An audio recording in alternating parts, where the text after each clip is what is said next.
Hey everyone, welcome back to Adam and Anna Podcast. I'm Adam, and as always, I'm here with Anna.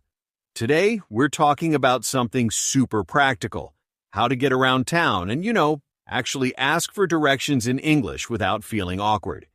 Hi, everyone. Yeah, this is one of those things that sounds easy, but when you're in a new place, it can be a bit nerve-wracking. I remember my first solo trip to London. I was so nervous to ask anyone for help. I kept thinking, what if I say it wrong? But honestly, a friendly local made it so much easier for me. She smiled, listened, and pointed me in the right direction. I felt so relieved. That's such a good point. I mean, just starting with, "Excuse me, can you help me?" goes a long way. Or, "Where is the nearest bank?" Simple, polite, and it shows you respect the other person's time. And don't forget to say thank you after. It's such a small thing, but it really matters. Absolutely. Politeness is like the secret ingredient. Even if your English isn't perfect, people appreciate when you're polite. And honestly, most people want to help, especially if you're friendly about it. Yeah, and I think sometimes we overthink it, right? Like, you don't need a fancy phrase book. Just, "Excuse me, can you help me?" Or, "Is there a pharmacy nearby?" That's all you need to get started. Exactly. And if you're nervous, just remember, everyone gets lost sometimes. It's totally normal. So, let's talk about the words you'll actually hear when someone gives you directions. There's straight, left, right, next to, across from, behind, and in front of. Those are the big ones, right? Yeah, those are the basics. And honestly, if you know those, you can understand most directions. Want to do a quick example? Sure, I'll be the lost tourist. Excuse me, can you help me? Of course, what do you need? Where is the bus stop? It's just 2 blocks ahead. Walk straight and turn right at the traffic light. You'll see it on your left.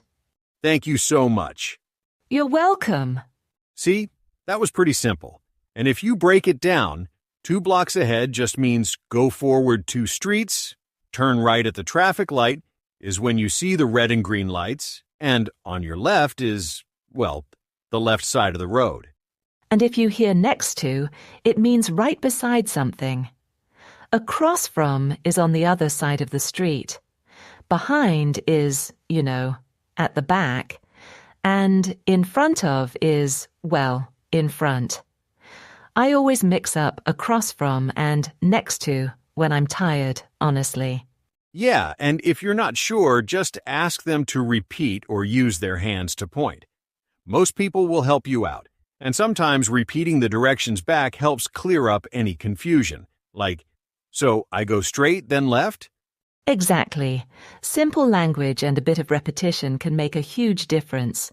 And don't be afraid to ask again if you didn't catch it the first time. All right, let's get into some practical tips. First, speak slowly and clearly.